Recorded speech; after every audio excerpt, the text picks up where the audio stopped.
ब्रह्मचारी एक आवश्यक विषय वाणिपीडिया से एक ब्रह्मचारी अपने यौन जीवन को नियंत्रित करते हुए ब्रह्मचर्य का पालन करता है। कोई भी अप्रतिबंधित यौन जीवन का आनंद नहीं ले सकता और योग का अभ्यास नहीं कर सकता। ये दुष्टता है। तथाकथित योगी विज्ञापन करते हैं कि कोई व्यक्ति जैसा चाहे भोग करता रह सकता है और साथ ही योगी भी बन सकता है, लेकिन ये पूरी तरह से अनधिकृत है। यहाँ यह बात बहुत स्पष्ट रूप से बताई गई है कि व्यक्ति को ब्रह्मचर्य का पालन करना चाहिए। ब्रह्मचर्य का अर्थ है कि व्यक्ति अपना जीवन केवल ब्रह्म के साथ या पूर्ण कृष्ण भावनामृत में व्यतीत करता है। जो लोग यौन जीवन के अत्यधिक आदी हैं वे उन नियमों का पालन नहीं कर सकते जो उन्हें कृष्ण चेतना की ओर ले जाएंगे। यौन जीवन उन लोगों तक ही सीमित होना चाहिए जो शादीशुदा हैं। जिस व्यक्ति का यौन जीवन विवाह तक सीमित है उसे ब्रह्मचारी भी कहा जाता है। श्रील प्रभुपाद की पुस्तकें, व्याख्यान, वार्तालाप और पत्र इस आवश्यक विषय की व्यापक प्रस्तुति प्रदान करते हैं, जैसा कि वाणी कोट्स ब्रह्मचारी श्रेणी में देखा गया है। उनकी पुस्तकों का एक परिचय निम्नलिखित 8 उद्धरणों में दिया गया है। श्रील प्रभुपाद की पुस्तकों से उद्धरण वास्तव में एक ब्रह्मचारी की कोई आवश्यकता नहीं होती, लेकिन गृहस्थेंद्रिय संतुष्टि में लगे रहते हैं।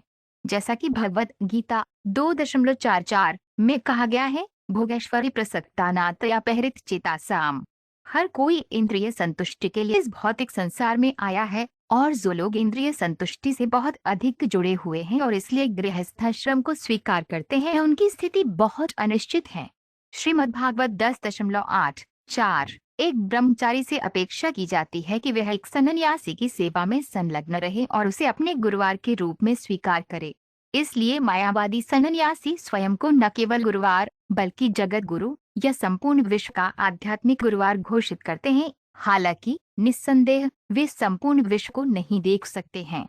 कभी कभी वे भव्य पोशाक पहनते हैं और जुलूस में हाथियों की पीठ पर यात्रा करते हैं और इस प्रकार वे हमेशा खुद को जगत गुरु के रूप में स्वीकार करते हुए फूले रहते हैं। चैतन्य चरितामृत आदि लीला 7.64 एक ब्रह्मचारी को आध्यात्मिक गुरुवार के आदेश पर प्रसाद स्वीकार करना चाहिए और यदि आध्यात्मिक गुरुवार कभी कभी शिष्य को खाने का आदेश देना भूल जाता है तो शिष्य को अपनी पहल पर प्रसाद नहीं लेना चाहिए बल्कि उसे उपवास करना चाहिए। ब्रह्मचारी को यह प्रशिक्षित किया जाना चाहिए कि वे यह जो आवश्यक है उसे खाकर संतुष्ट रहे। उसे जिम्मेदारियों को निभाने में बहुत कुशल होना चाहिए, उसे वफादार होना चाहिए और उसे अपनी इंद्रियों पर नियंत्रण रखना चाहिए और जहाँ तक संभव हो महिलाओं की संगति से बचने का प्रयास करें। श्रीमद्भागवत 7.12 सारांश एक ब्रह्मचारी को काफी अच्छा व्यवहार करना चाहिए और नम्र होना चाहिए और उसे आवश्यकता से अधिक खाना या संग्रह नहीं करना चाहिए। उसे आध्यात्मिक गुरुवार और शास्त्र के निर्देशों पर पूर्ण विश्वास करते हुए हमेशा सक्रिय और विशेषज्ञ रहना चाहिए। उसे अपनी इंद्रियों पर पूर्णतया नियंत्रण रखते हुए स्त्रियों अथवा स्त्रियों द्वारा वश में किए गए लोगों से उतना ही मिलना जुलना चाहिए जितना आवश्यक हो। श्रीमद्भागवत 7.126 दान देना गृहस्थ के मुख्य कार्यों में से एक है और उसे अपनी मेहनत की कमाई का कम से कम 50% दान में देने के लिए तैयार रहना चाहिए। एक ब्रह्मचारी या छात्र को यज्ञ करना चाहिए, एक गृहस्थ को दान देना चाहिए और सेवानिवृत्त जीवन या सन्यासी व्यक्ति को तपस्या और तपस्या का अभ्यास करना चाहिए। ये सभी आश्रमों के सामान्य कार्य हैं या आत्म साक्षात्कार के पथ पर जीवन के क्रम हैं। श्रीमद्भागवत 1.927 गृहस्थ को गर्भाधान संस्कार के अनुष्ठान समारोह का पालन करने के लिए आध्यात्मिक गुरुवार से अनुमति लेनी होगी, तब वह बच्चे पैदा करने के लिए अपनी पत्नी से संपर्क कर सकता है, अन्यथा नहीं। एक ब्राह्मण आमतौर पर अपने पूरे जीवन भर ब्रह्मचारी रहता है, लेकिन हालांकि कुछ ब्राह्मण गृहस्थ बन जाते हैं और यौन जीवन में लिप्त हो जाते हैं, लेकिन वे ऐसा आध्यात्मिक गुरुवार के पूर्ण नियंत्रण में करते हैं। क्षत्रिय को एक से अधिक पत्नियों से विवाह करने की अनुमति है, लेकिन ये भी आध्यात्मिक गुरुवार के निर्देशों के अनुसार होना चाहिए।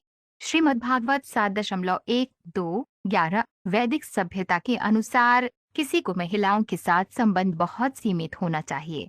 आध्यात्मिक जीवन में 4 आश्रम हैं: ब्रह्मचर्य, गृहस्थ, वानप्रस्थ और संन्यास। ब्रह्मचारी, वानप्रस्थ और सन्यासी को महिलाओं के साथ संबंध रखने की पूरी तरह से मनाही है। केवल गृहस्थों को कुछ बहुत ही प्रतिबंधित शर्तों के तहत महिलाओं के साथ जुड़ने की अनुमति है, यानी कोई अच्छे बच्चों को बढ़ावा देने के लिए महिलाओं के साथ जुड़ता है। संगति के अन्य कारणों की निंदा की जाती है। चैतन्य चरितामृत मध्य लीला 22.88 से 90। इस तरह से ब्रह्मचारी के रूप में अपनी शिक्षा पूरी करने के बाद व्यक्ति को अपने गुरुवार को दक्षिणा कृतज्ञता की भेंट देनी चाहिए और फिर वह घर के लिए प्रस्थान कर सकता है और अगला आश्रम गृहस्थ आश्रम स्वीकार कर सकता है या फिर वह वहीं रह सकता है बिना किसी मिलावट के। ब्रह्मचर्य आश्रम गृहस्थ आश्रम और ब्रह्मचर्य आश्रम के कर्तव्य साथ ही सन्यासी के कर्तव्य शास्त्रों में निर्धारित हैं। गृहस्थ का उद्देश्य बिना किसी प्रतिबंध के यौन जीवन का आनंद लेना नहीं है। दरअसल वैदिक जीवन का पूरा उद्देश्य यौन भोग से मुक्त होना है। श्रीमद्भागवत 7.12 सारांश